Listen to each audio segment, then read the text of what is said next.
ఎంత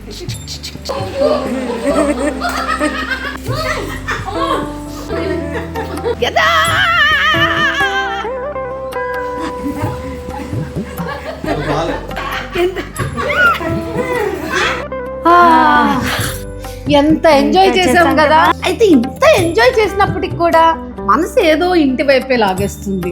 2 రోజులు ఇక్కడ ఎంజాయ్ చేసినా మళ్ళీ ఇంటికి వెళ్తేనే తృప్తిగా నిద్రపడుతుంది. ఎంతైనా మన ఇల్లు మన ఇల్లే. చూసారా ఎంత ఎంజాయ్ చేసాము, ఎంత సుఖంగా ఉన్నాము, కానీ మన ఇంటికి వెళ్ళిపోవాలనిపిస్తుంది కదా.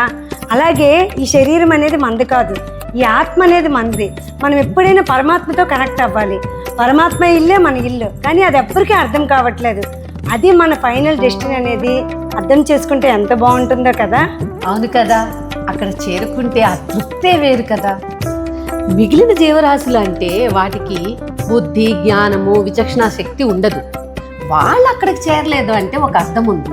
మానవులు మనం ఎందుకు అలా ఆలోచించము? మీరు చెప్పినట్టు మానవులకి ఆలోచించే శక్తి ఉంటుంది, సరైన నిర్ణయం తీసుకునే బుద్ధి ఉంటుంది. కానీ ఈ చక్రంలోనే పడి తిరిగి తిరిగి మళ్ళీ పునర్జన్మలు ఎత్తడానికే ప్రయత్నిస్తారు, కానీ పరమాత్మను చేరాలని ప్రయత్నించరు. దానికి చిన్న ఎగ్జాంపుల్ ఏంటంటే, ఒక బస్సు ఎక్కుతాం, ప్రయాణం చేస్తాం, టికెట్ తీసుకుంటాం, లగేజ్ చక్కగా పెట్టుకుంటాం, మధ్యలో దిగకుండా గమ్యానికి చేరుతాం. అలాగే పరమాత్మను చేరాలంటూ కూడా మన ప్రయాణం అంటూ చెయ్యాలి.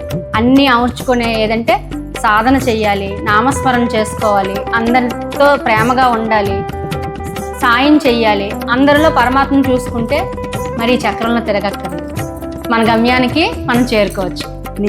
జై గోవిందా.